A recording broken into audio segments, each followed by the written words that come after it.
হরে কৃষ্ণ, রাধে রাধে। কেমন আছেন সবাই? আপনার মধ্যে ভক্তি আছে, আপনি ঈশ্বরের সামনে তার নাম নিয়ে, আপনার যে আরাধ্য বা আরাধ্যা আছে তার নাম নিয়ে কাঁদতে পারেন। লোক আচার ভুলে যান, আশেপাশে কে আছে তা ভুলে যান। যেমন বহুদিন পর হারিয়ে যাওয়া সন্তানকে দেখে মা যেমন কেঁদে ওঠে, সেভাবে আপনি কাঁদতে পারেন।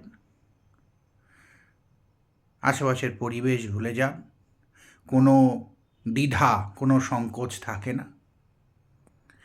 তাহলে আপনার কোনো আচার, কোনো মন্ত্র, কোনো পদ্ধতি, কোনো বিচার, কোনো কিছু মানার বা জানার প্রয়োজন নেই। ঈশ্বর আপনার বশীভূত। আর আপনি ধরুন খুব আচার বিচার মানেন, খুব মন্ত্রতন্ত্র জানেন, পূজা পদ্ধতি নিখুঁতভাবে করেন, কোনো একদিন কোনো এক মুহূর্তে একটুকুন যদি ভুল হয়ে যায়, তার প্রবল কোপ আপনার উপরে সে পড়বেই, মিলিয়ে নিন। আচার সর্বস্ব, পদ্ধতি সর্বস্ব, বিধি সর্বস্ব, যে সাধন তা মুহূর্তের মধ্যে ধ্বংস হতে পারে।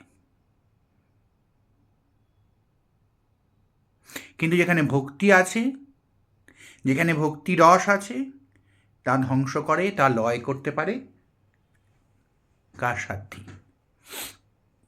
আপনার মধ্যে সত্যি যদি ভক্তি রস যদি জমা হয়, তাহলে ধীরে ধীরে তা শুধু বাড়বে, কমবে না কখনোই।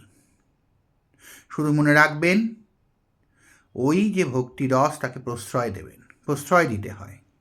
যে কোনো আবেগকে প্রশ্রয় দিতে হয়, তবেই তা বাড়ে।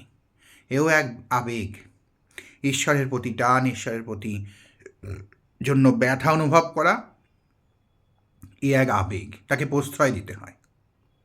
যদি প্রশ্রয় দেন তাহলে ধীরে ধীরে বাড়বে। যত বাড়বে তত ঈশ্বরের অনুগত আপনি হবেন এবং ভক্তের ওই অনুগত তার ইষ্ট হবেন। ভালো থাকবেন সবাই।